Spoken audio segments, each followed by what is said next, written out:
အမျိုးမြတ်တဲ့ထဲမှာပဲပရိသတ်နေနေရတယ်မင်းမျိုးနဲ့ပုံနာမျိုးဘာနဲ့လဲမင်းမျိုးနဲ့ပုံနာမျိုးကိုအမြတ်ဆုံးအမျိုးလို့သူတို့ခေတ်ကသတ်မှတ်တာမှန်ပါတယ်ပရိသတ်ကြီးအဲ့တော့ဘုရားပွင့်မဲ့အချိန်မှာလူတွေကမင်းမျိုးကိုအမြတ်ဆုံးထားရင်မင်းမျိုးမှာပရိသတ်နေမယ်ပုံနာမျိုးကိုအမြတ်ထားရင်ပုံနာမျိုးမှာပရိသတ်နေမယ်နောက်တဲ့ကမာတုအာယုပရိစေဒလို့ဆိုတဲ့အတိုင်းအမေရဲ့အသက်ကိုလည်းကြည့်ရတယ်တဲ့ဘုရားလောင်းတော့ပရိသတ်နေယူမဲ့မဲတော်ဟာဘုရားအလောင်းကိုမွေးပြီးရင်9ရက်ပြည့်တာနဲ့သေလို့တက်တန်းကုန်တဲ့မဲတော်မျိုးလည်းဖြစ်ရမယ်တဲ့9ရက်ထက်လည်းအသက်ပိုမရှိရဘူးတဲ့အဲ့ဒီလိုလဲလိုက်ရှာရတယ်မဲတော်ကိုဘုရားလောင်းတော့မွေးပြီးလို့နောက်ထပ်9နှစ်နေအောင်မယ်10နှစ်နေအောင်မယ်ဆိုရင်အဲ့ဒီမဲတော်ဝမ်းထဲမှာဘုရားလောင်းပရိသတ်နေမနေဘူးဘုရားအလောင်းခွာပြီးရင်9ရက်ပဲမဲတော်ကအသက်ရှည်ရမယ်အဲ့ဒီ9ရက်အသက်ရှည်မဲ့မဲတော်ရဲ့အာယုအသက်ကိုလည်းကြည့်ရတယ်မဲတော်ဖြစ်မဲ့ပုဂ္ဂိုလ်ဟာကဘာတသိန်းပါရမီဖြည့်ထားရမယ်တဲ့ဒီစံပရိသတ်ကြီးဘုရားရဲ့မဲတော်ဖြစ်ချင်ရင်ကဘာပေါင်းဘယ်လောက်တက်လဲကဘာတသိန်းတိတိပါရမီဖြည့်ကျင့်ထားပြီးတော့ပုဂ္ဂိုလ်လည်းဖြစ်ရမယ်ဒါကိုဘုန်းကြီးတို့အရိမတေယဘုရားလောင်းကနတ်ပြည်ကနေအကုန်လှမ်းကြည့်တာနတ်ပြည်ကနေလှမ်းကြည့်လို့ဒီအင်္ဂါရပ်တွေအကုန်လုံးညီပြီဆိုတော့မှသူကပရိသတ်နေနေမှာအဲ့တော့မဲတော်ဟာ5ပါးသီလကိုလုံခြုံအောင်စောင့်ထိန်းထားတဲ့သူလည်းဖြစ်ရမယ်နောက်တစ်ခါဒီမဲတော်ကြီးဟာဘုရားလောင်းကိုပရိသတ်နေတည်မဲ့မဲတော်ကြီးဟာလော်လီချင်းဖောက်ပြားခြင်းဘာမှမရှိရဘူးတဲ့အဲ့ဒီလိုအင်္ဂါရပ်တွေနဲ့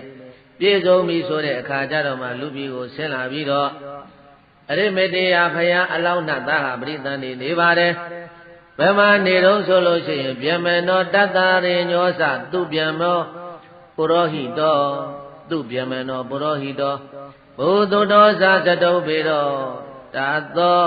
မစ္ဆာယောဘဝိတတိဗျမနောတတ္တရေညောစသူဗျမနောပုရောဟိတောဘုသူတော်ဇာသတုပေတော်တာသောမစ္ဆာယောဘဝိတတိဘုရားလောင်းတော်နတ်သားဟာဘယ်မှာသွားပရိသတ်နေတော့ဆိုလို့ရှိရင်ကေတုမတိပြည်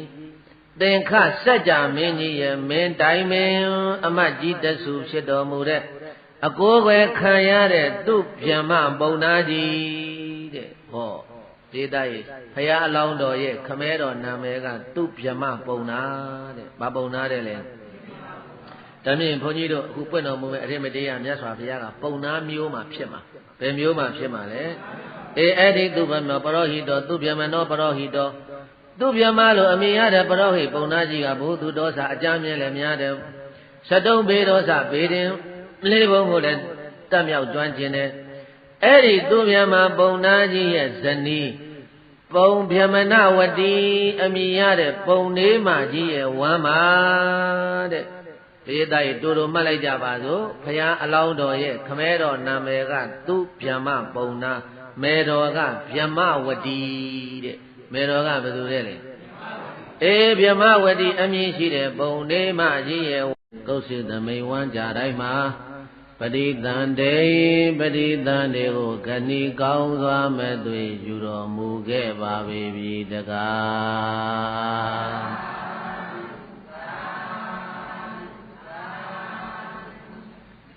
အရိမတေယဘုရားအလောင်းတော်ရဲ့ဖွာရပြည်ဟာကေတုမတိပြည်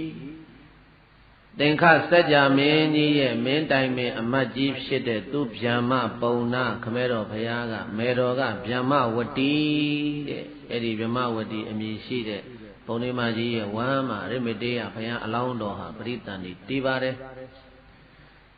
10လပြည့်တဲ့အခါမှာဘုရားတို့ရဲ့ထုံးနှံစင်လာရပြေးတိုင်ဣတိပတနာအမည်ရတဲ့မိဂရာဝုံသမင်တော်မှာပဲရှေးရှေးကပွင့်တော်မူသွားတဲ့ဘုရားတွေလည်းပဲအဲ့ဒီဣတိပတနာအမည်ရတဲ့မိဂရာဝုံတော်မှာပဲဘုန်းကြီးတို့နတော်လကအိန္ဒိယရောက်တော့အဲ့ဒီမိဂရာဝုံတော်ကြီးတွေရောက်ခဲ့တယ်ဒါပေမဲ့လို့မိဂရာဝုံတော်ဟာဘာမှမရှိတော့ပါဘူးတစ်ပင်ကတော်တော်ရှားသွားပြီအဲ့ဒီမှာအိန္ဒိယရှေးဟောင်းသုတေသနဌာနကယဉ်ကျေးမှုဌာနကနေပြီးသမင်လေးတွေမွေးထားတာရှိတယ်သမင်လေးတွေခြံကပ်ပြီးတော့မွေးထားတာအဲ့ဒီသမင်လေးတွေကိုအစာကျွေးလို့ရတယ်အစာတုပ်လေးတွေရောင်းတယ်သမင်လေးတွေကိုခြံခတ်ပြီးတော့ထားအဲ့ဒါသမင်လေးတွေအစာကျွေးပြီးပြန်လာဒါပဲရှိတယ်မိဂရာအောင်ဆိုတာ ဒါပေမဲ့လို့ဒီနေရာတွေဟာပရိသတ်ရဲ့အဝိသိတဌာနတဲ့ဘုရားတိုင်းမစွန့်ပယ်တဲ့နေရာတဲ့ရှေးကပွင့်တော်မူသွားပြီးတဲ့ဘုရားသုံးစုကကုတဏကောဏကမဏကသဗ္ဗအဲ့ဒီဘုရားသုံးစုကလည်းပဲဒီမိဂရာဟုဣတိပဒနာမိဂရာဟုတော်မှာမွေးတာ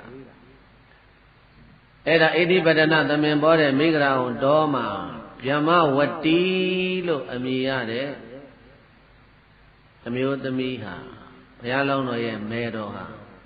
အရမတေယဘုရားလောင်းတော်ကိုဖွားမြင်တဲ့အခါမှာပရိသတ်ရဲ့မတ်တရလျက်ဖွားတော်မူတယ်တဲ့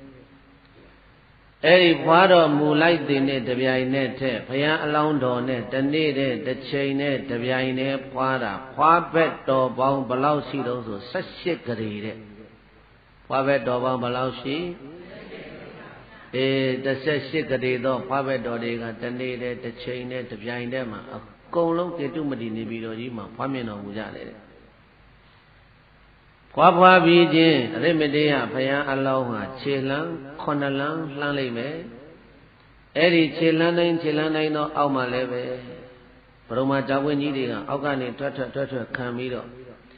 နောက်ဆုံးကြာပွင့်ထိတ်9ခုမြောက်ကြာပွင့်ထိတ်ကိုရောက်တဲ့အခါမှာခြေစုံရပ်ပြီးတော့ဟောဒီအရိမတေယဘုရားအလောင်းမင်းသားဟာစကားကြီး3ခုနဲ့မွေးကားသားကလေးစကားပြောတယ်ဆိုတာအလွန်ကိုရှားပါတယ်အလောင်းတော်များမို့လို့ပြောတာပါနမတေစကားကဘာပြောတော့ဆိုလို့ရှိရင်ဒီဘဝဒီကငါအဖို့နောက်ဆုံးဘဝဒီနောက်ထပ်ငါဘဝတဖန်ပြန်မရတော့ဘူးဒီဘဝဟာနောက်ဆုံးဘဝပဲနမနေစကားကဘာပြောတယ်လဲနောက်ထပ်ဘဝဆိုတာမရှိတော့ပါဘူးနံပါတ်3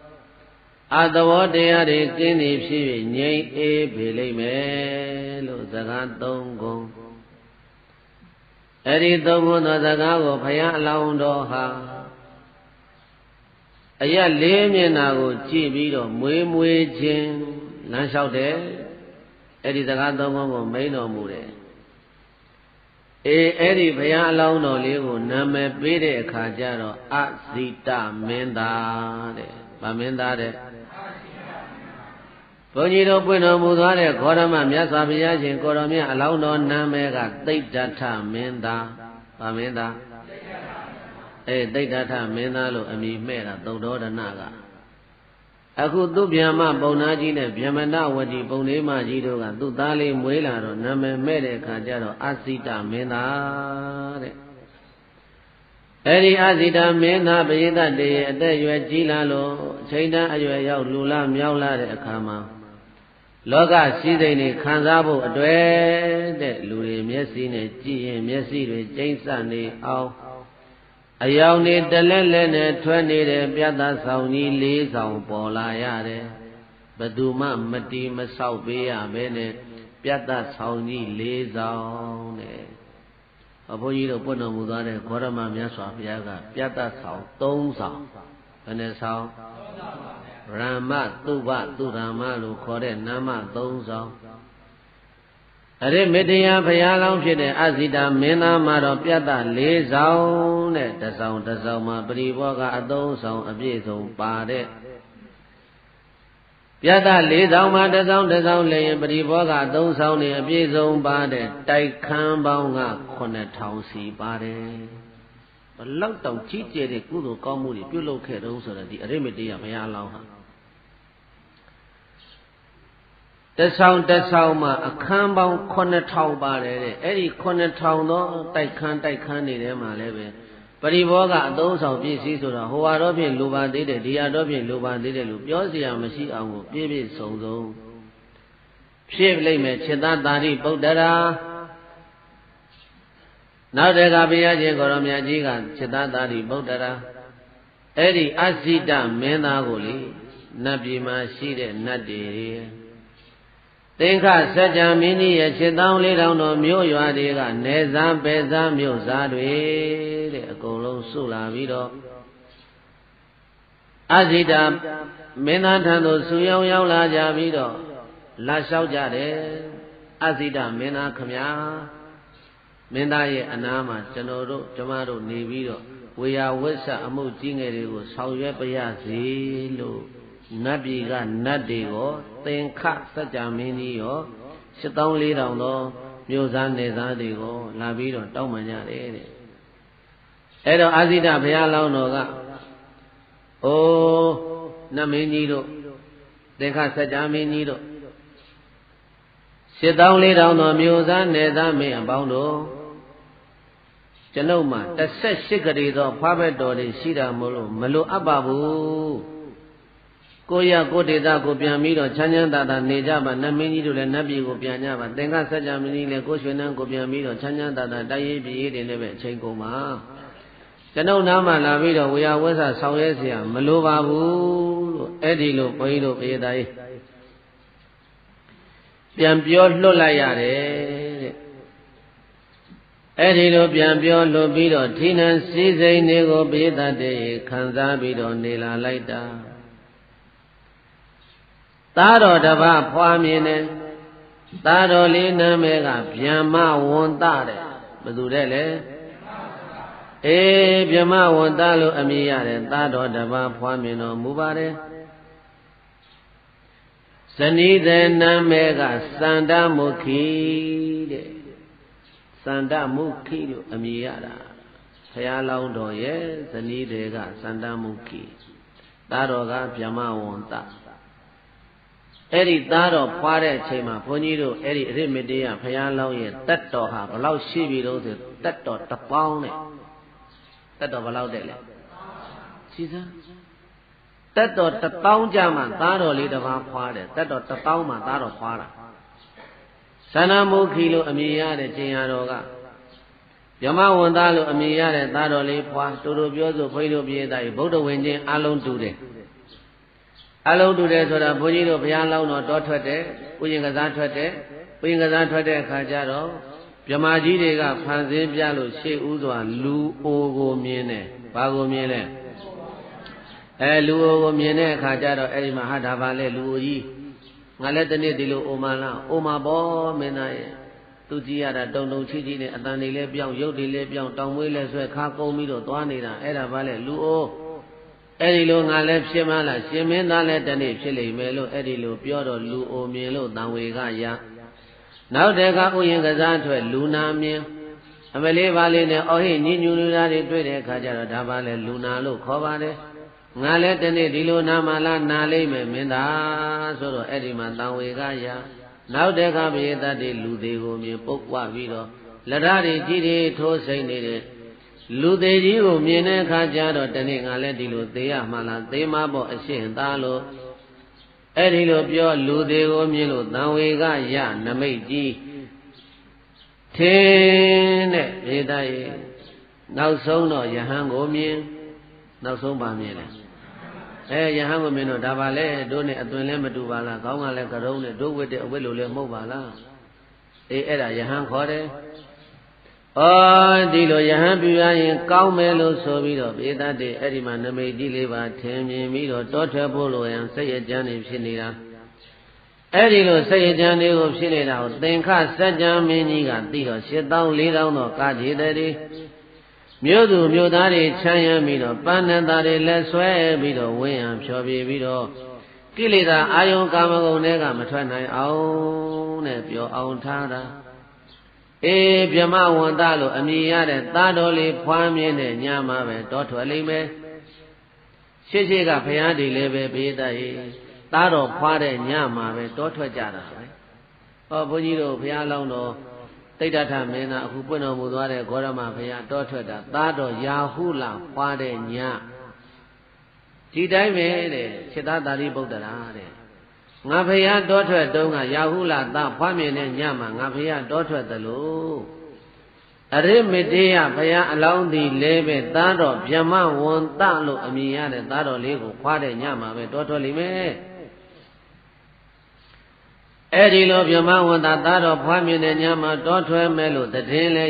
ရထားရောစန္ဒမုခိအမည်ရှိတဲ့ဇနီးတဲ့ရဲ့သင်္ခစัจ जा မင်းကြီးရဲ့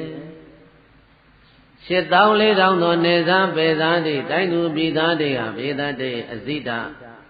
အလောင်းတော်ရဲ့ပြတ်သားထဲမှာစုယုံပြီးတော့နေကြလိမ့်မယ်သာရိပုတ္တရာတော်ထွက်မယ်ဆိုတဲ့တရင်ရလဲရရောဟာတခါတည်းအဲ့ဒီမှာအကုန်လုံးဝိုင်းရံပြီးတော့စောက်ကြနေကြတာဘာလို့မလို့တော့ဆိုတော့တောထွက်တဲ့နောက်ကိုလိုက်ကြမလို့တဲ့ဒီဖယားအရိမတေယဖယားတောထွက်တာတော်တော်ခမ်းနားတယ်ပရိသတ်တွေဘုန်းကြီးတို့ပွင့်တော်မူသွားတဲ့ဂေါတမမြတ်စွာဘုရားတောထွက်တာကဒီလောက်မခမ်းနားဘူးကန္နကမြင်းနဲ့မောင်ဆန်ဒါပဲပါတယ်ဘုရားလောင်းတော်တောထွက်တုံးကစိတ္တသာရိပုတ္တရာငါတောထွက်တုံးကလို့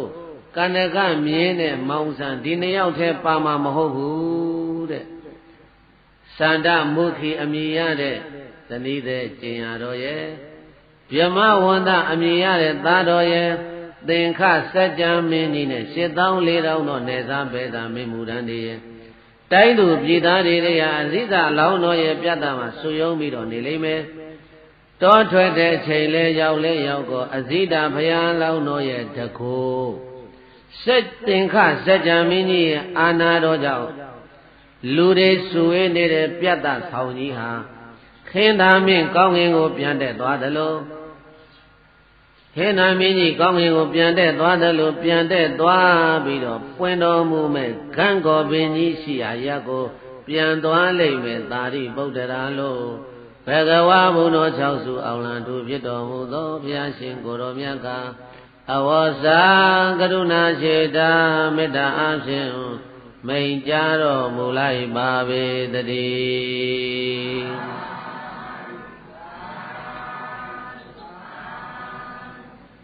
ဘေဒတေစဉ်းစားပြီးတော့ကြည်စမ်းပါအရိမေတ္တရာဘုရားလောင်းတော်အဇိတ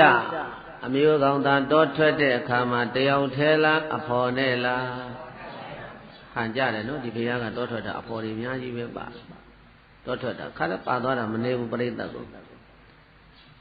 ဒီပြတ်သားဆောင်ကြီးတွေကခဲနာမင်းကောင်းငင်ကိုပြန်တက်သွားသလိုပဲပြန်တက်သွားပြီးတော့အဲ့ဒီပြိဿကြီးပါအကုန်လုံးမှသွားတာ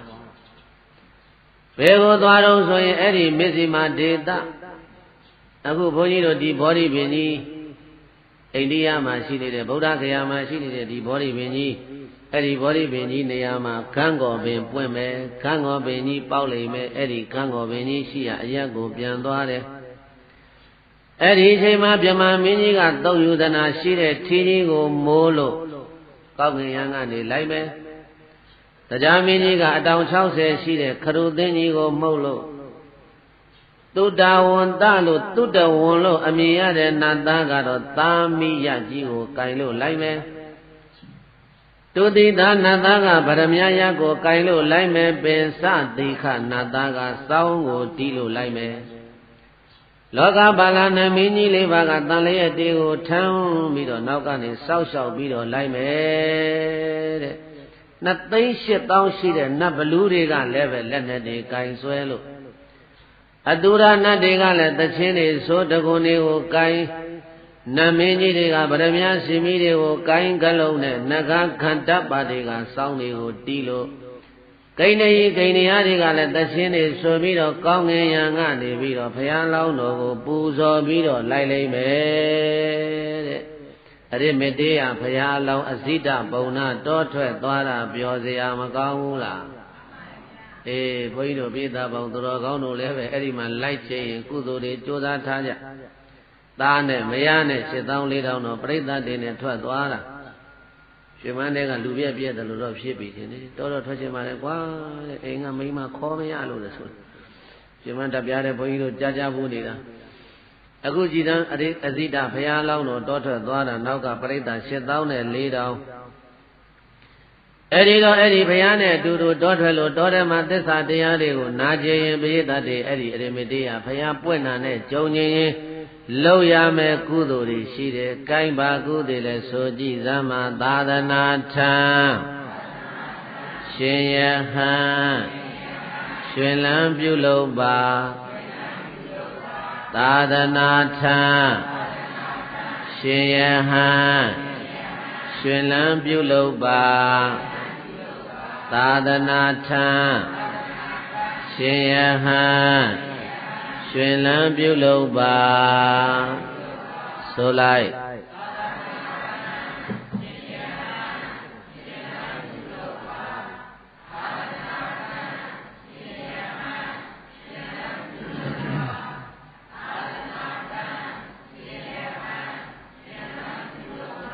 အရိမတေယဘုရားကိုဖူးမြော်ခြင်းလို့ရှိရင်အဲ့ဒီတောထွက်တဲ့ပွဲကြီးကိုပါခြင်းရင်ဘေးတတ်တေသာသနာဝင်ထမ်းပြီးတော့ရှင်ယဟန်ပြုလုပ်ထားရမယ်။ဟောဘုန်းကြီးတို့အခုယဟန်ဝင်နေတဲ့ပုဂ္ဂိုလ်တွေရှင်ပြုနေတဲ့ပုဂ္ဂိုလ်တွေမြတ်စွာဘုရားတန်တော်မှာဝင်ထမ်းနေတဲ့ပုဂ္ဂိုလ်တွေဟာအရိမတေယဘုရားရှင်ကိုရောမြတ်ကိုဖူးတွေ့ရလိမ့်မယ်။နောက်တစ်ခုဆိုကိုဤရင်သွေးသူ့ရင်သွေးပြုဝေးရှင်ယဟန်ပါကိုဤရင်သွေးသူ့ရင်သွေးပြုဝေးရှင်ယဟန်ပါကိုဤရင်သွေးသူ့ရင်သွေးပြုဝေးရှင်ယဟန်ပါဆိုလိုက်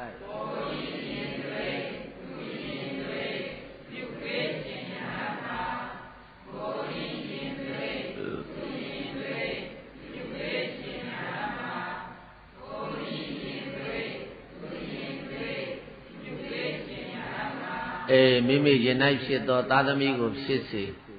ပရဗုဒ္ဓလို့ခေါ်တဲ့သူများရဲ့ရင်၌ဖြစ်သောသာသမီကိုဖြစ်စေကိုသာသမီကိုပဲဖြစ်ဖြစ်သူများသာသမီကိုပဲဖြစ်ဖြစ်ရှစ်ပြပေးခရာစုံလင်စွာဖြစ်မြတ်စွာဘုရားရဲ့သာသနာဘောင်တို့ရောက်အောင်ရှင်ပြုပေးတဲ့ရှင်းတကာရှင်းအမယဟန်ခံပေးတဲ့ယဟန်တကာယဟန်အမတို့သည်အရိမတေယမြတ်စွာဘုရားကိုဖူးတွေ့ရလိမ့်မယ်တဲ့ကုသိုလ် 2 မျိုးရှိသွားပြီဘယ်နှမျိုးရှိနောက်တစ်ခုဆိုမိဘနှစ်ဖြာယူသေးကကောင်းစွာလှုပ်ကြွေးပါမိဘနှစ်ဖြာယူသေးကကောင်းစွာလှုပ်ကြွေးပါမိဘနှစ်ဖြာယူသေးကကောင်းစွာလှုပ်ကြွေးပါဆိုလိုက်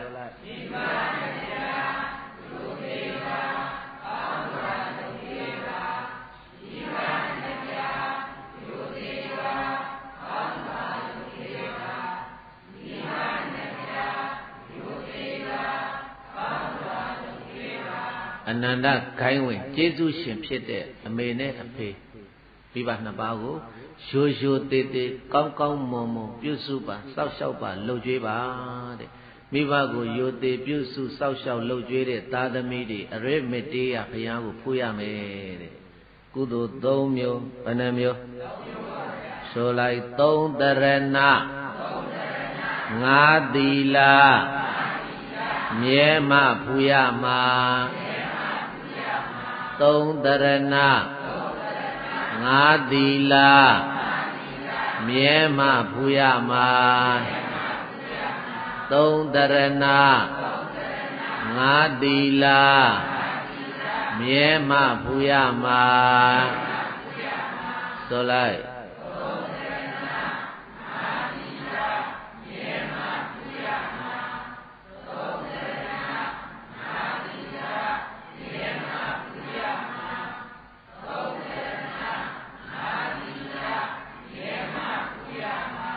တရဏဂုံ 3 ပါးနဲ့ 5 ပါးသီလမြဲတဲ့ပုဂ္ဂိုလ်တွေဟာအရိမတေယမြတ်စွာဘုရားကိုအဦးဆုံးဖူးရမယ်တဲ့ကုသိုလ် 4 မျိုးရသွားပြီဘယ်နှမျိုးကိုင်းနောက်တစ်မျိုးလိုက်ဆိုပါစေတီဖယားဇယမြာ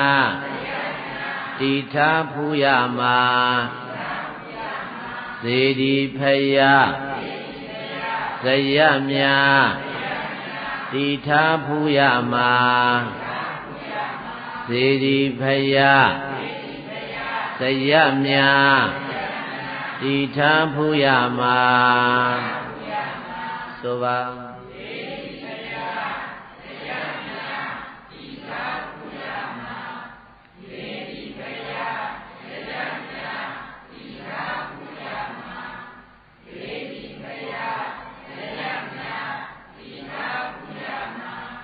အခုဂေါတမမြတ်စွာဘုရားရဲ့သာနာတော်မှာစေတီဗုဒ္ဓရုပ်ပွားတော်ဆင်းတုတော်အဲ့ဒါတွေကိုပြုလုပ်လှူဒန်းတဲ့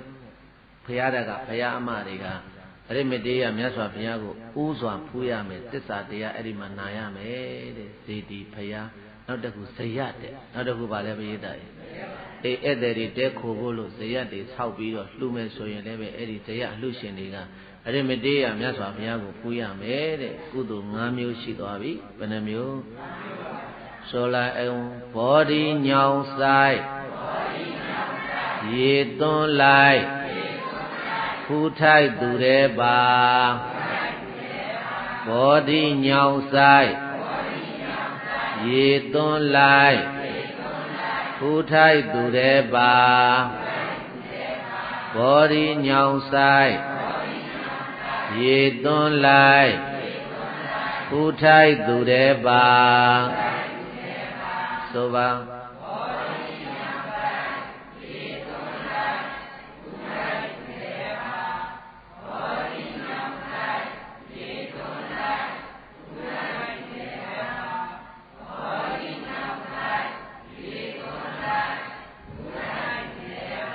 ဘောဓိညောင်မင်းစိုက်ပါတဲ့ဘောဓိညောင်ဘောဓိညောင်ညောင်ဘောဓိအဲ့ဒီဘောဓိညောင်မင်းစိုက်ပြိုးလူဒန်းတဲ့ပုဂ္ဂိုလ်ရဲ့အဲ့ဒီဘောဓိညောင်မင်းကြီးကိုဟိုကဆုံလရောက်တိုင်းညောင်ရည်သွန်းပွဲတော်ဆိုတာဘုန်းကြီးတို့ပြည်သားကြီးမြန်မာနိုင်ငံမှာမရှိဘူးလား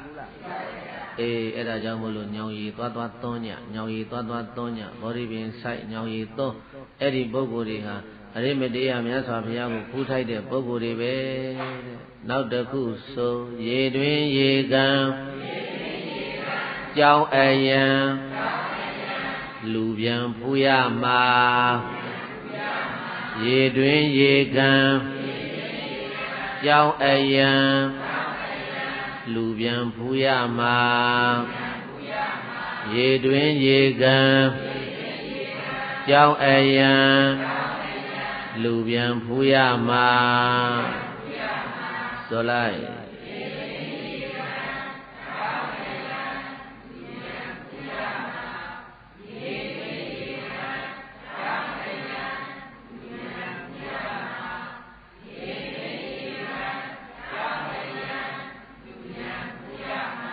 အများတောက်သုံးဖို့လို့ဉာဏ်တမဏိယောဂီသူတော်စင်များတောက်သုံးဖို့လို့ရေတွင်းတွေတူးပေးတယ်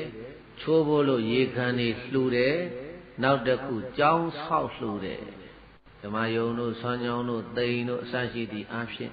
အဲ့ဒီလိုကြောင်းတွေဆောက်လှူတဲ့ပုဂ္ဂိုလ်တွေဟာအရိမေတ္တရာမြတ်စွာဘုရားရှင်ကိုရောမြတ်ကိုလက်ဦးပိုင်ပိုင်ဖူးရနိုင်မယ်နောက်တကဆိုပစ္စည်းလေးဗျာသာသနာလူတာဖူးရမှာပစ္စည်းလေးဗျာသာသနာလူတာဖူးရမှာပစ္စည်းလေးဗျာသာသနာလူတာဖူးရမှာဆိုလိုက်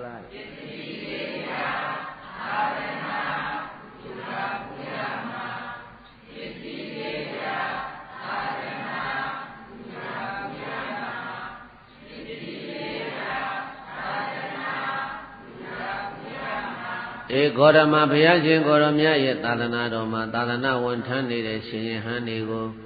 စွမ်းသင်္ကန်းကြောင်းစေလေးပါသောပစ္စည်းတို့ဖြင့်ထောက်ပံ့လူဒန်းမဲ့ဆိုရင်အဲ့ဒီပုဂ္ဂိုလ်တွေအရိမေတ္တရာမြတ်စွာဘုရားကိုဖူးရမယ်တဲ့10မျိုးရှိသွားပြီကုသိုလ်ဘယ်နှမျိုးကိုင်းနောက်ဆုံးကုသိုလ်တစ်မျိုးဆိုအောင်ဘုရားရှင်ကိုဖူးမြင်လို့တရားကိုအားထုတ်ပါဘုရားရှင်ကိုဖူးမြင်လို့တရားကိုအားထုတ်ပါဘုရားရှင်ကိုဖူးမြင်လို့တရားကိုအားထုတ်ပါဆိုလိုက်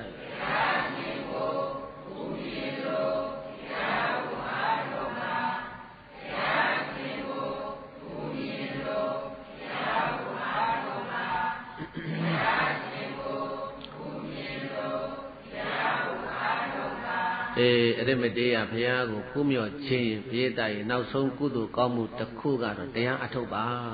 ဘာလို့ရမှာလဲဒါဘုန်းကြီးတို့မနေ့တည်းချိန်နေ့လည်းတည်းချိန်တရားအထုတ်နေကြတာတရားမှတ်နေကြတာဟာအဲ့ဒီတရားမှတ်တဲ့ကုသိုလ်ဟာဘုန်းကြီးတို့ပြေးတိုင်ဘာဘုရားကိုဖူးရမှာလဲ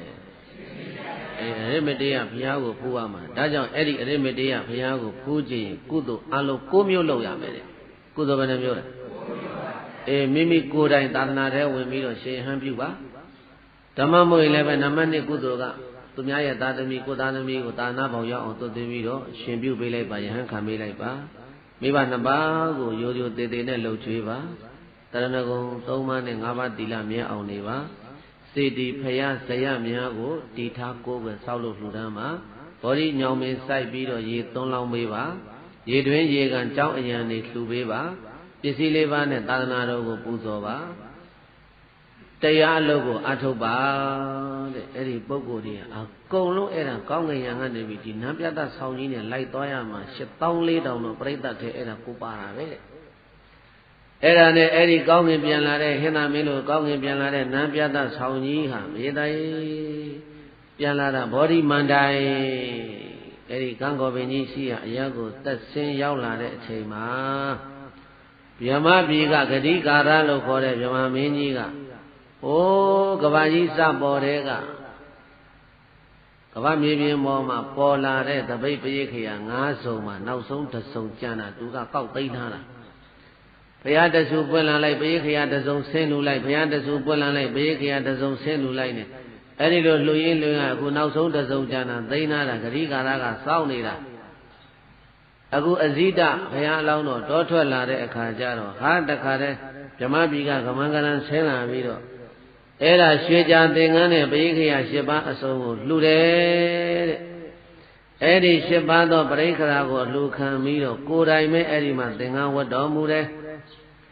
ကိုယ်တိုင်သင်္ကန်းဝတ်တော်မူပြီးတော့ပြေသတ္တေဘုရားလောင်းတို့ရဲ့ကျင့်စဉ်တစ်ခုဖြစ်တဲ့ခဏနို့စွမ်းဘာနို့စွမ်းလဲခဏနို့စွမ်းကို49လုံးဖုံးပေးဖို့ဘယ်သူကချက်ပေးတုံးဆိုတဲ့အခါကျတော့ကျင်ရတော်မိဖုရားဖြစ်တဲ့သာနာမုခိသာနာမုခိမိဖုရားကိုယ်တိုင်ချက်ရတာဘုန်းကြီးတို့ပွင့်တော်မူသွားတဲ့ဂေါတမဘုရားရှင်ကိုရောမြတ်ကတော့ခဏနို့စွမ်းကိုလှူတာသူဇာတာဘယ်သူလဲပိဋကရဲ့သေနာဏီကုံရွာသူဇာတာအမျိုးသမီးကယရနာရွှေခွေကြီးနဲ့ထည့်ပြီးတော့ပွင့်တော်မူသွားတဲ့ဂေါတမမြတ်စွာဘုရားရှင်ကိုရောမြတ်ကိုခဏနို့စွမ်းကတ်တော်မူပါတယ်နို့တွေနဲ့ချက်ထားတာဆံပြုတ်ပြစ်ပေါ်ဗျာအဲ့ဒါဖုံးမိတာ49လုံးတဲ့ယခုလည်းပဲစေတသာရိဗုဒ္ဓရာငါဘုရားရှင်ကိုရောမြတ်ခဏနို့စွမ်းဖုံးမိတော်မူသလိုအရိမတေယဘုရားအလောင်းတော်ဖြစ်တဲ့အဇိတယဟန်ဟာလည်းပဲသူ့ရဲ့ကျင့်ရတော်ဖြစ်တဲ့သာနာမုခိအမည်ရတဲ့မိဖုရားကိုယ်တိုင်ချက်ကပ်ပြီးတော့အဲ့ဒါဖုံးမေးတော်မူလိမ့်မယ်တဲ့အဲ့ဒီလိုဖုံးမေးတော်မူပြီးတော့49လုံးမယုတ်လွေလွေဖုံးမေးတော်မူပြီးတော့ဘယ်ကိုကြွသွားတော့ဆိုရင်ပိဋကတေဘောဓိခံကောတဲ့ခံကောပင်ကြီးတဲ့ဘာပင်ကြီးတယ်လဲအဲ့ဒီခံကောပင်ကြီးရှိတဲ့ရက်ကိုကြွသွားလိမ့်မယ်အဲ့ဒီခံကောပင်ကြီးနာမပိဋကတေအလိုလိုပေါ်ပေါက်လာတာအမြင့်က64တောင်ရှိတဲ့ဗဒမြာပလင်ဘာပလင်နဲ့ဒါကြောင့်မို့လို့ဗဒမြာပလင်ခံကောပင်ဝဲငါအင်းမန်းလေးအောင်ပွဲလှေ၍အဲ့ဒီသတော်ကြီးတို့ရေးခဲ့တာအရိမတေယမြတ်စွာဘုရားရှင်ကိုရောမြတ်အမိပြုလို့ပွင့်တော်မူမဲ့အပင်ကခံကောပင်ဘုန်းကြီးတို့ဂေါတမမြတ်စွာဘုရားပွင့်တော်မူသွားတာကညောင်ပင်ဘုရားတဆူနဲ့တဆူမတူဘူးကိုကိုပင်အောက်မှာဘုရားဖြစ်သွားတာရှိတယ်ဝယုံအောက်မှာဘုရားဖြစ်သွားတာရှိတယ်အမိပြုတဲ့အပင်ဟာတစ်ပါးနဲ့တစ်ပါးမတူဘူးအခုဗဒ္ဒကာမမှာနောက်ဆုံးပွင့်တော်မူမဲ့အရိမတေယမြတ်စွာဘုရားခေတ်ကလူတွေရဲ့အတောင်နဲ့တောင်ကြီးမယ်ဆိုအတောင်80ရှိတယ်တဲ့အကိုက်အခက်က6ခက်ပါတယ်တဲ့ကံကောပန်တပွင့်ရဲ့ပမာဏဟာနွားလှဲဘိန်းလောက်ရှိတယ်တဲ့ကံကောပန်ရဲ့ယနန်းဟာလေအောက်ကို10ယူဇနာလေအထက်ကို10ယူဇနာမွေးပြန့်ပြီးတော့နေလိမ့်မယ်သာတိဗုဒ္ဓရာဘ ဘလောက်ကြီးတဲ့ခန်းကောပကြီးဆိုတာကြည်စံပရိသတ်လူတွေရဲ့တက်တန်းကလည်းနည်းနည်းနုံနုံတက်တန်းမှမဟုတ်ပဲနဲ့တသိန်းတန်းကြီးဆိုတော့အကုန်လုံးအပင်ကြီးတို့ဆိုလည်းအကြီးကြီးတွေနေမှာခန်းကောပွင့်တပွင့်တပွင့်တောင်မှလှဲပိတ်လောက်ရှိတယ်ဆိုတော့ဘုန်းကြီးတို့ပရိသတ်တွက်ကြည့်ပေါ့ဘလောက်ကြီးမားတော့ဆိုတာအဲ့ဒီခန်းကောပန်းတွေကလည်းပဲဘုရားဖြစ်တဲ့နေ့ကစပြီးတော့ပွင့်နေလိုက်တာလုံးဝအပင်ပေါ်ကမကြွေကြပဲနဲ့ပရိနိဗ္ဗာန်စံတဲ့နေ့ကြတော့မှကြွေကြလာပြီးတော့ဘုရားရှင်ကိုရောမြတ်ရဲ့ရုပ်အလောင်းတော်ကိုပူဇော်ကြလိမ့်မယ်သာရိပုတ္တရာအဲ့ဒီဘောဓိကံကောပင်ကိုဘယ်ငှက်ကားမှဖြတ်ကျော်ပြီးတော့မပြန်ရဲဘူးတဲ့ကံကောပင်နာရောက်တဲ့ငှက်တရားကံကောပင်ကိုလက်ရရင်သုံးမပတ်ပြီးတော့မှအယုသေးပေးပြီးတော့မှပြန်သွားကြလိမ့်မယ်အဲ့ဒီကံကောပင်ကြီးရဲ့ထူးခြားချက်ကအဲ့ဒါပဲသာရိပုတ္တရာလို့ဘဂဝါဘုန်းတော်၆စုအောင်လံထူဖြစ်တော်မူသောဘုရားရှင်ကိုရောမြတ်ကအဝေါစာကရုဏာရှိထားမေတ္တာအဖြင့်မိန်ကြားတော်မူလိုက်ပါပေတည်း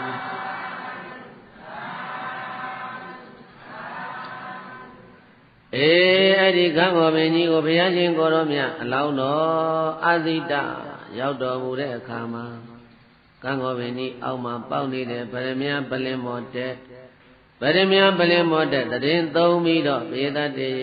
အဲ့ဒီမှာဘာလို့တုံးဆိုတော့တရားအထုတ်တယ်ပေါ့တရားထုတ်တဲ့အခါကျတော့ပပလည်းမှာ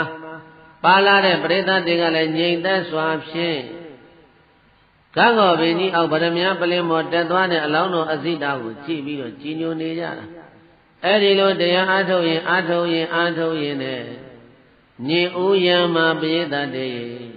ညင်ဥယံမဟုတ်သေးပါဘူးလေစောစောပိုင်းပဲရှိပါသေးတယ်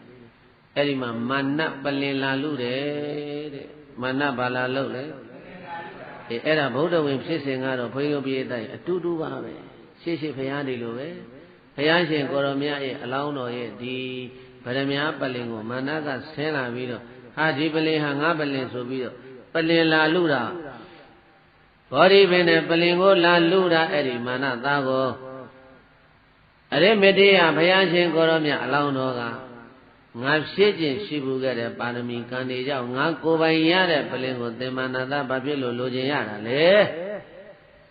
တင်တဲ့ဘာမှမဆိုင်ဘူးငါပလင်ငါပိုင်နေငါလုပ်ခဲ့တဲ့ကုသိုလ်ကောင်းမှုဟောဒီမြေကြီးသိတယ်ဆိုပြီးတော့မြေကြီးကိုတိုင်တဲပေတတ်တဲ့အဲ့ဒီမှာမြေကြီးသတ္တခါအောင်လှုပ်ပြီးတော့မာနရဲ့စိတ်တွေအကုန်လုံးအဲ့ဒီမှာရှုံးပြီးတော့ပြေးတယ်တဲ့မာနကြီးဘုံဘုံလဲပြီးတော့အဲ့ဒီပွဲမှာရှုံးသွားတာကိုနဂါပြည်ကလုံးပြည်နတ်ပြည်ဗြဟ္မပြည်မှာရှိတဲ့နဂါတွေကလုံးတွေဗြဟ္မတွေကအဲ့ဒီမှာကြွေးကြော်ကြတယ်သယောဟိဗုဒ္ဓသာတိရိမတောအယံမာရတသပါပိမတောပရာဇယောဩဃတယုံဘောဓိမန္တေပမောဒိတာဇယံတရနာဂကနာမေတိနောဇယောဟိဗုဒ္ဓတာတိရိမတောအယံမာရတသပါပိမတောပရာဇယောဩဃတယုံဘောဓိမန္တေပမောဒိတာဇယံတရ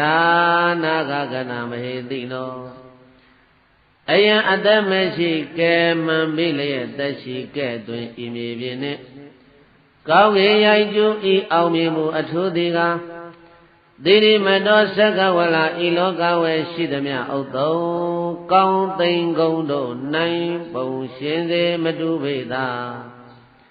ကျက်သေးတော်ပေါင်းစုအောင်ကိမ့်ပြောရလည်းဖြစ်တော်မူ၏ထသောဗုဒ္ဓတာယိသစ္စာညေယဟုသမျှကိုမြူစမဲ့ကြံတပင်ဉဏ်ဖြင့်အမှန်သိမြင်ဘုရားရှင်ကိုရောမြတ်ကြီးသာလျင်ဇယောလူမင်းနမင်းမြမမင်းတို့ကောင်းတင်ချိတ်ညံအောင်ပွဲတော်ခံယူခြင်းပေသည်ပါပိမတော်ယုံမှဉဉ္ဉံပညာကမ်း၍အန္တစင်စစ်ဧကံဖြစ်သောမာရသာသာဘောဓိမဂိုင်ပလင်မြိုက်ကိုသိမ့်ပိုက်ယူမည်စစ်ကြီးချီ၍ရှစ်ဒီငိမ်ညောင်းမြေပြင်ဆောင်များချိန်မောင်းတိုက်ခိုင်လာသောမနတာဤတိကပရာဇယောဘုံရှိန်ကုန်ကြောက်တက်ကိုခောက်၍နောက်သို့ပြန်ကျုပ်ရန်စမြုပ်ကို မတုံနိုင်ပဲဘုံဘုံလည်း၍စေကွယ်ကြီးရှုံးနေခြင်းပါပေသည်ဣတိသောတရာထောမာနကိုအောင်မြင်သည့်နေ၌ဘောဓိမန္တေသဗ္ဗညုညာယင်တံကြည်ယအပရာဇိတဌာနအောင်ခံပလင်နာ၌ပမောရိတနှင့်တဲ့အာယံရွှင်လန်းဝမ်းမြောက်ကြကုန်သောနာဂနတ်နဂပေါင်းတို့သည်မေတိနောတိလက္ခဏာသတိကျေသူကုန်အထုကုန်ရှိဘူးရှာမိလက်ကျတော်မူပြီးသောမြတ်စွာဘုရားရှင်ကိုရောမြတ်ကြီး၏ဇယံကောင်းတင်ချိန်ဉဏ်အောင်ပွဲသံကိုဩဃောတယုသကဝါတိုက်တောင်းလုံးခိုက်အောင်ကျူးရိုက်ထွေငောကြွေးကြော်တော်မူကြလေကုန်ပြီတကား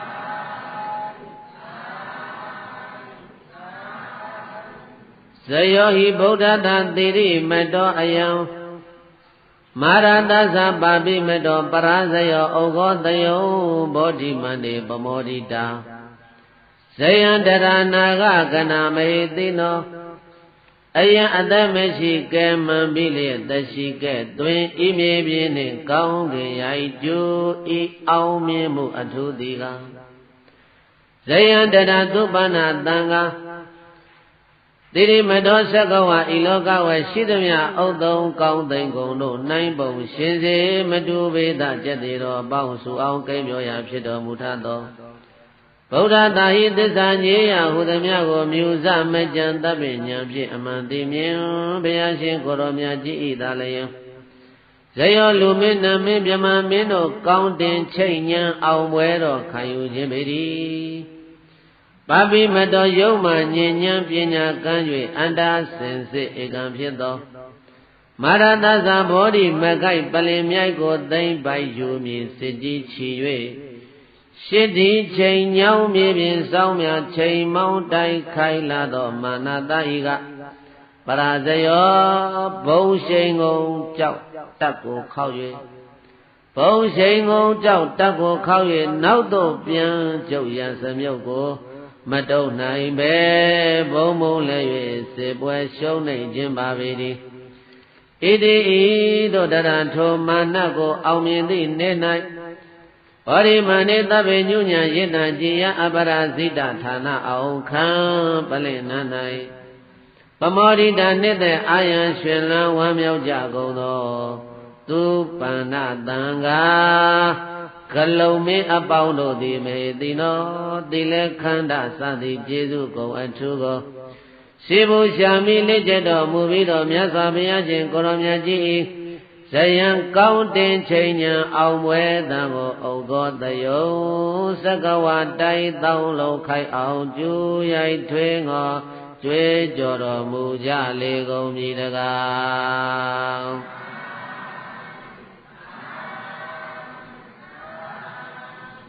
ဇယောဟိဗုဒ္ဓတာတိရိမတောအယံမာရတသပါပိမတောပရာဇယောဩဃောတယုဘောဓိမန္တေပမောဒိတာ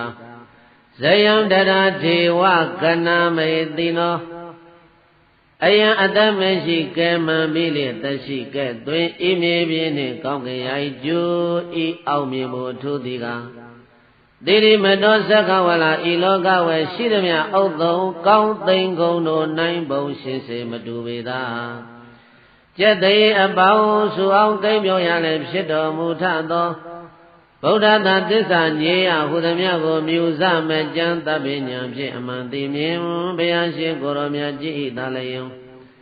ဇယောလူမင်းနမင်းမြမမင်းတို့ကောင်းတင်ချိတ်ဉဏ်အောင်ပွဲတော်ခံယူခြင်းပေသည်ပါပိမတော်ယုံမှဉဉဏ်ပညာကမ်း၍အန္တာစင်စစ်ဧကံဖြစ်သော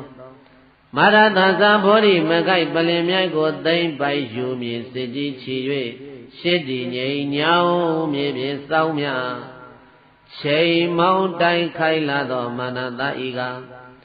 ပရာဇယောဘုံရှိန်ကိုကြောက်တက်ကိုခောက်၍နောက်သို့ပြန်ကျုပ်ရန်စမြုပ်ကိုမတုံနိုင်ပဲဘုံဘုံလည်း၍စေပွဲရှုံးနေခြင်းပါပေသည်ဣတိဤသို့တရထောမာနကိုအောင်မြင်သည့်နေ၌ဘောဓိမန္တေသဗ္ဗညုညာယင်တံကြည်ယအပရာဇိတဌာနအောင်ခံပလင်နာ၌ပ မောဒိတာနှစ်သက်အာယံရှင်လန်းဝမ်းမြောက်ကြကုန်သောဒေဝဂနာတောစัจ java လာရှိကြကုန်သောနတ်အပေါင်းတို့သည်မဟေသိနောတိလခဏစသည်ကျေးဇူးဂုဏ်အထူးကိုစေဘူးရှာမီလေးကျက်တော်မူပြီးတော့မြတ်စွာဘုရားရှင်ကိုယ်တော်မြတ်ကြီး၏ဇယံကောင်းတင်ချိန်ညံအောင်ပွဲသံကိုဩဃောတယုံသက္ကဝတိုင်းတောင်းလုံးခိုက်အောင်ကျူရိုက်ထွေးငေါ်ကြွေးကြော်တော်မူကြလေကုန်မည်တကား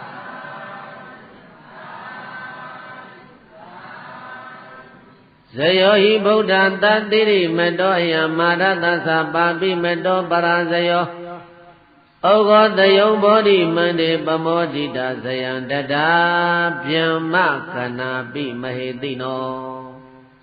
အယံအတ္တမရှိကမ္မမိလေသက်ရှိကဲ့သွင်းဤမြေပြင်နှင့်ကောင်းကင်ရာဤကျူဤအောင်မြင်မှုအထူးသည်ကတိရိမတောသက္ကဝလဤလောကဝယ်ရှိသည်မြဥတ္တုံကောင်းသိမ့်ကုန်တို့နိုင်ပုံရှင်စေမတူပေသာကြက်သေးတော့အပေါင်းစုအောင်ကိမ့်ပြောရလည်းဖြစ်တော်မူပါပေထသောဗုဒ္ဓသာဟိသစ္စာညေယဟုသမျှကိုမျိုးစမကြံတပ်ပင်ဉဏ်ဖြင့်အမှန်သိမြင်ဘုရားရှင်ကိုရောမြတ်ကြီးသာလျင်ဇယောလူမင်းနမင်းမြမမင်းတို့ကောင်းတင်ချိတ်ညာအောင်ဝဲတော်ခံယူခြင်းပေ၏ပါပိမတော်ယုံမှဉာဏ်ဉာဏ်ပညာကမ်း၍အန္တစင်စစ်ဧကံဖြစ်သောမာရသာသဘောဓိမဂိုင်ပလင်မြိုက်ကိုသိမ့်ပိုက်ယူမည်စေကြီးချီ၍ရှစ်ဒီငြိမ်ညောင်းမြေပြင်ဆောင်များချိန်မောင်းတိုက်ခိုင်းလာသောမာနတဤကပရာဇယောဘုံရှိန်ကိုကြောက်တက်ကိုခောက်၍နောက်သို့ပြန်ကျုပ်ရန်စမြုပ်ကိုမတုံနိုင်ပဲဘုံဘုံလဲ၍စေပွဲရှုံးနေခြင်းပါပေသည်ဣတိဤသောတရာထောမာနမင်းကိုအောင်မြင်သည့်နေ၌ဘောရိမန္တေသဗ္ဗညံသဗ္ဗညုညံရင်တံကြည်ယအပရာဇိတဌာနအောင်ခံပလင်နာ၌ပမောဒိတာနှစ်သက်အာယံရွှင်လန်းဝမ်းမြောက်ကြကုန်သောဗျမ္မာကနာပိဗျမ္မာမင်းအပေါင်းတို့သည်လေမဟေတိနောတိလခဏစသည်ကျေစုကဝံထုကိုရှိဘူးရှာမိလေးကျက်တော်မူပြီးသောမြတ်စွာဘုရား၏ဇယံကောင်းတင်ချိန်ညံအောင်ဝဲသံကိုဩဃောတယုံသက္ကဝတိုက်တောင်းလုံးခိုက်အောင်ကျူရိုက်ထွေးငေါ်ကြွေးကြော်တော်မူကြလေကုန်မည်တကားဘုန်းကြီးယခုရွတ်သွားတာဂါထာ၄ဂါထာအဲ့ဒီ၄ဂါထာဘုန်းကြီးတို့ဘာသာရေးအခမ်းအနားတွေမှာလေဘုရားထီတင်ပွဲတို့ဘုရားအုံမြချပွဲတို့ပနဲ့ရိုက်ပွဲတို့ဆိုလို့ရှိရင်ဟောဒီဂါထာ၄ဂါထာကိုရွတ်ပြီးတော့မှပနဲ့ရိုက်ကြတယ်အုံမြချကြတယ်ထီတော်တင်ကြတယ်ဘာဖြစ်လို့လဲမြတ်စွာဘုရားရှင်ကိုရောမြတ်ဘုရားဖြစ်တော်မူလို့ဘုရားဖြစ်ခံနေပေါ့လေမန္တမင်းကိုလာပြီးတော့နှောက်ရက်တဲ့အနှောက်ရက်ကိုတိုက်ခိုက်အောင်မြင်လို့ငကားမင်းတွေဂလုံမင်းတွေနတ်မင်းတွေဗြဟ္မာမင်းတွေအဲ့ဒီမင်း၄ပါးလာရောက်ပြီးတော့မြတ်စွာဘုရားရှင်ကိုရောမြတ်ကိုဒီဂါထာတော်တွေနဲ့လာပြီးတော့ပူဇော်ကြတာဒါကြောင့်မလို့အောင်မြင်ခြင်းအခမ်းအနားကိစ္စတစ်ခုလုပ်ငန်းတစ်ခုကိုအောင်မြင်ဖို့လို့ဆိုရင်အဲ့ဒီယခုဘုန်းကြီးရွတ်သွားတဲ့ဒီဂါထာ၄ပုဒ်ကိုဘာသာရေးအခမ်းအနားတွေမှာရွတ်ပြီးတော့အဲ့ဒါဘုန်းကြီးတို့ဘာသာရေးအခမ်းအနားတွေမှာဒါရွတ်တဲ့ဂါထာကြီး၄ခုဖြစ်ပါတယ်လို့ဒါကြောင့်ဘုန်းကြီးဒီဂါထာကြီး၄ခုကိုပြည့်ပြည့်စုံစုံအခုရွတ်လိုက်တာကိုင်ပရိသတ်ရဲ့အဲ့ဒီနေဝင်ခံဒီမှာမာနယံကိုအောင်မြင်တယ်ညီဥယမှာပုဗ္ဗေနိဝါဒနုဒတိဉာဏ်ကိုရရှိတော်မူတဲ့တန်ကောင်းယံမှာပရိသတ်တွေဒိဗ္ဗစကုဉာဏ်ကိုရရှိတော်မူတယ်မောသောယံမှာအတောခယဉာဏ်ကိုရလို့နာနဲ့အာယုံကျင်လင်းသည်နဲ့တပြိုင်နက်တည်းဘုရားရှင်အဖြစ်သို့ရောက်တော်မူလိမ့်မယ်သာတိဗုဒ္ဓရာလို့ဘဂဝါဘုံတော်၆စုအောင်လံသူဖြစ်တော်မူသောဘုရားရှင်ကိုယ်တော်မြတ်ကအဝေါဇာကရုဏာရှိထာမေတ္တာအားဖြင့်မိန့်ကြားတော်မူလိုက်ပါပေသတည်း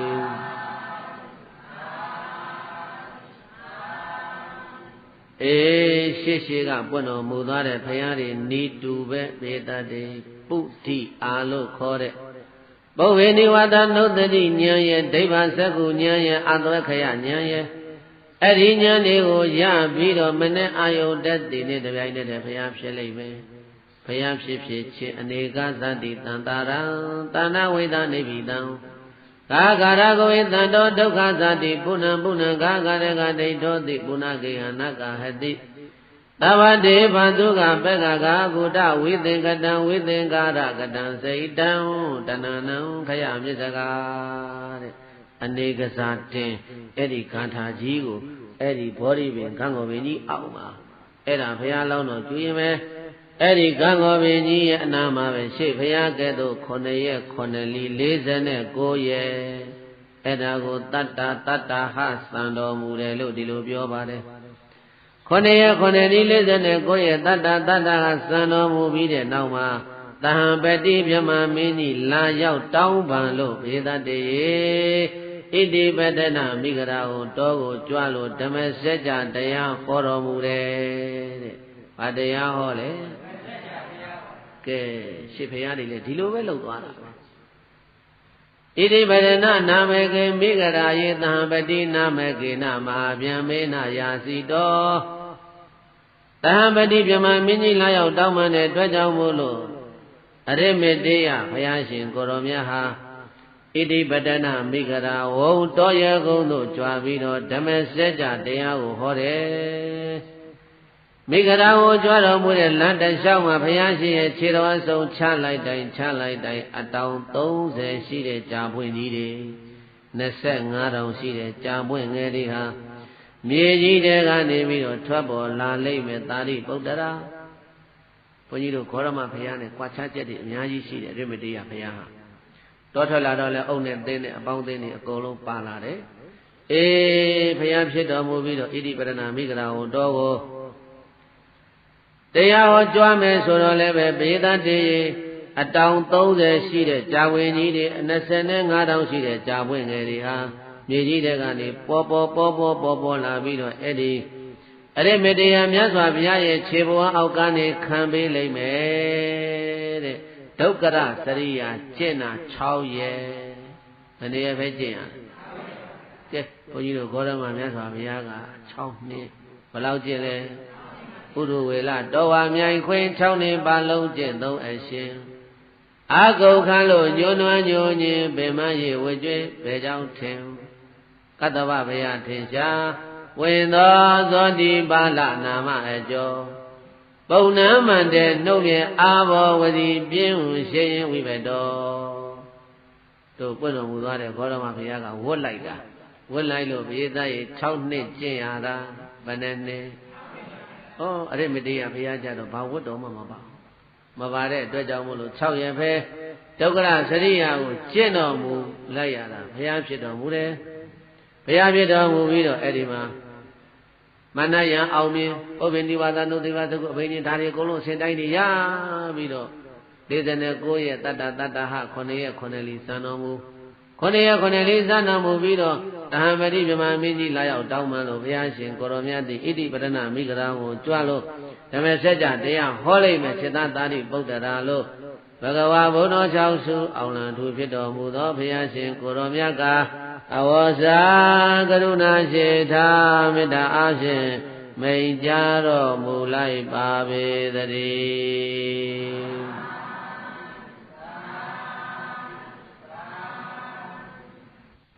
ဓမ္မစကဘဝတနာသုတ်တံတရား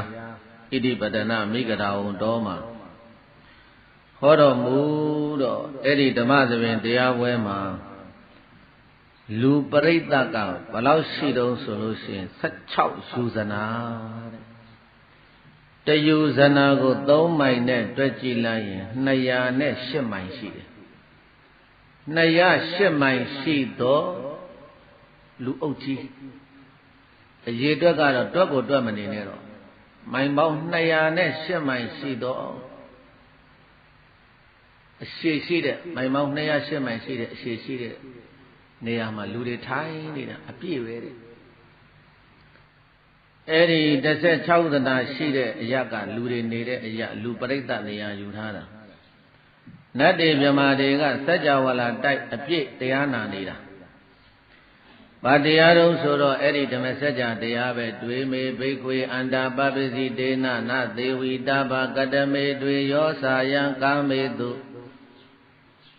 ဒါကြောင့်ဘုန်းကြီးတို့ပြည်သားများဒီဓမ္မစကြာတရားဟာနော်အလွတ်ရနိုင်တဲ့ပုဂ္ဂိုလ်တွေအလွတ်ကြက်ထားကြအလွတ်မရနိုင်တဲ့ပုဂ္ဂိုလ်တွေကြည်ပြီးတော့မြတ်စွာဘုရားကိုနေ့တိုင်းပူဇော်ပြီးဒါမှမဟုတ်ရင်လည်းပဲနေ့တိုင်းမပူဇော်နိုင်တာတော့မှကိုယ်မွေးနေ့လေးရောက်တဲ့အခါမှာဒီဓမ္မစကြာတရားကိုစာအုပ်ကလေးရှေ့ချပြီးတော့မြတ်စွာဘုရားကိုမကြာပူဇော်ပြီးဘာဖြစ်လို့တော့ဆိုတော့ဒီဓမ္မစကြာဆိုတာအဦးဆုံးတရားဘုရားတိုင်းလည်းပဲဒီတရားကိုဟောတော်မူကြမှာဖြစ်ပါတယ်။နောက်ပွင့်တော်မူမဲ့အရိမတေယမြတ်စွာဘုရားလည်းဒီဓမ္မစကြာတရားပဲဟောမှာ။အဲ့တော့ကိုကဒီဘုရားမပွင့်ခင်တည်းကဒီဓမ္မစကြာကိုနှုတ်တဲ့ရထားတဲ့အခါကျတော့အရိမတေယမြတ်စွာဘုရားပွင့်တော်မူတဲ့အချိန်သက္ခုံဥဒ္ဓပါတိညာဏဥဒ္ဓပါတိ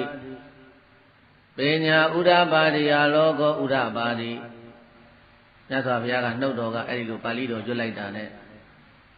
ဒီပါဠိဟာငါရဘူးတယ်ဘယ်တော့မှလည်းဂေါတမမြတ်စွာဘုရားသာသနာတော်နောက်ပိုင်းမှာဒီပါဠိတော်ကိုငါကြက်မှတ်ဘူးတယ်ဘုရားကိုရွတ်ဖတ်ပူဇော်ဘူးတယ်ပါရမီမျိုးစစ်ဆိုတာဒါပြောတာမေတ္တာဘုရားခေါ်လိုက်တာကိုဒီသက္ခုံဥဒ္ဓပါတိဆိုတဲ့ပါဠိကိုအခုမှကြားဘူးတာမဟုတ်ဘူးငါကြားခဲ့ဘူးတဲ့ဆိုတဲ့ဒီမိမိအခုရွတ်ခဲ့တဲ့ပါရမီကုသိုလ်ကအဲ့ဒီမှာနှိုးဆော်ပေးတာနဲ့အဲ့ဒီချိန်မှာတရားတဲ့ကိုညံဆိုင်လိုက်တာလေဉာဏ်နာဖြစ်သွားနိုင်တယ်အဲ့ဒီဓမ္မစက္ကဘောဝတ္တနာသုတ်တံတရားကိုဘုန်းကြီးတို့အရိမတေယမြတ်စွာဘုရားဟောတဲ့အခါမှာတဲ့တရားဝဲလဲဆုံးကိုလူပရိသတ်ကဂရေတသိန်းနတ်ဗျမပရိသတ်ကဂရေတသိန်းကျွတ်တန်းဝင်ကြလိမ့်မယ်သာရိပုတ္တရာဂရေပေါင်းတသိန်းဆိုတော့တွက်ကြည့်တာပရိသတ်လူဘဝနဲ့ဂရေတသိန်းလူတွေဂရေတသိန်းနတ်ဗျမတွေဂရေတသိန်းကျွတ်တန်းဝင်ကြလိမ့်မယ်တဲ့နောက်တကဘုရားရှင်ကိုရောမြတ်ကခြေသားသာရိပုတ္တရာအရိမတေယမြတ်စွာဘုရားကအလွန်ကိုတကုကြည်မာတော်မူတယ်မိဂရာဝမဓမ္မစကြာတရားဟောတော်မူပြီးတဲ့ချိန်ကစပြီးတော့လူလဲကင်နာတာမဟုတ်ဘူးတဲ့နတ်လဲကင်နာတာမဟုတ်ဘူးတဲ့မီးလဲမလောင်ဘူးတဲ့မိုးလဲမဆူဘူးတဲ့မြူမုံအမိုက်တိုက်တွေလဲမတင်တဲ့ရွှေပန်းဆိုင်ငွေပန်းဆိုင်တန်တာပန်းဆိုင်ပလဲပန်းဆိုင်တွေနဲ့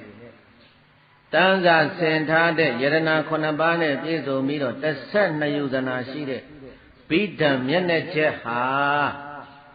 ပရိနိဗ္ဗာန်စံတဲ့နေ့ထိအောင်ကိုကောင်းကင်ယံကနေမိုးကာပြီးတော့လိုက်ပါနေလိမ့်မယ်တဲ့ဗိဓံလို့ဘုန်းကြီးတို့စာပေများခေါ်ပါတယ်ဒီနေ့ခေါ်တော့မျက်နှာချက်လို့ခေါ်တယ်အခုဘုန်းကြီးတို့ကျောင်းတွေမှာမျက်နှာချက်ဆိုတာကကြောက်ပြားကိုကတ်ထားတာအပူဒဏ်ကိုကာကွယ်တာမျက်နှာချက်ကြောက်ပြားမျက်နှာချက်ကြောက်ပြားခေါင်းပေါ်မှာနေတာအဲ့ဒါမိဂရာဝန်တော်ထဲမှာဓမ္မစကြာတရားဟောလို့ပြီးလဲပြီးရောဘယ်သူမှလည်းကြိုင်မထားရဘူးတဲ့လူလည်းမကြိုင်နတ်လည်းမကြိုင်မီးလည်းမလောင်မိုးလည်းမဆိုးမိုးတွေဘလောက်ရွာအဲ့ဒီဗိဓံမျက်နှာချက်ကြီးကိုမိုးမဆိုးဘူးတဲ့လေတွေဘလောက်တိုက်မြူတွေမုံတွေဘလောက်ပဲထနေပါစေအဲ့ဒီဗိဓံမျက်နှာချက်ကြီးကိုမြူတွေမုံတွေမတင်ဘူးတဲ့အဲ့ဒီဗိဓံမျက်နှာချက်ကြီးမှာရွှေပန်းဆိုင်ငွေပန်းဆိုင်တဏ္ဍပန်းဆိုင်ပလဲပန်းဆိုင်တွေနဲ့တန်းတာဆင်ထားတာဘလောက်ကျယ်တော့ဆို12ယူဇနာရှိတယ်တဲ့အဲ့ဒီ12ယူဇနာရှိတဲ့ဗိဓံမျက်နှာချက်ကြီးဟာပရိနိဗ္ဗာန်စံတဲ့နေ့ထိအောင်မြတ်စွာဘုရားဘေကိုကြွဆုံးခံကြွတယ်အဲ့ဒါကြီးကောင်းကင်ကနေလိုက်နေတာပဲတဲ့သောသာသွားလည်းပဲအဲ့ဒါကြီးကကောင်းကင်ကနေလိုက်ပြီးတော့မြတ်စွာဘုရားကိုမိုးကံပေးလိမ့်မယ်အဲ့ဒီလိုဖြေရတာကတော့ဒီကနေ့ဂေါတမီလှူတဲ့ရွှေသင်္ကန်းကို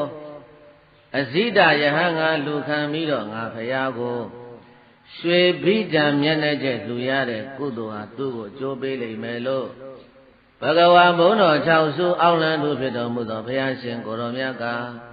အဝဇာကရုဏာရှိထာမေတ္တာအားဖြင့် မိန်ကြားတော်မူလိုက်ပါ၏တည်း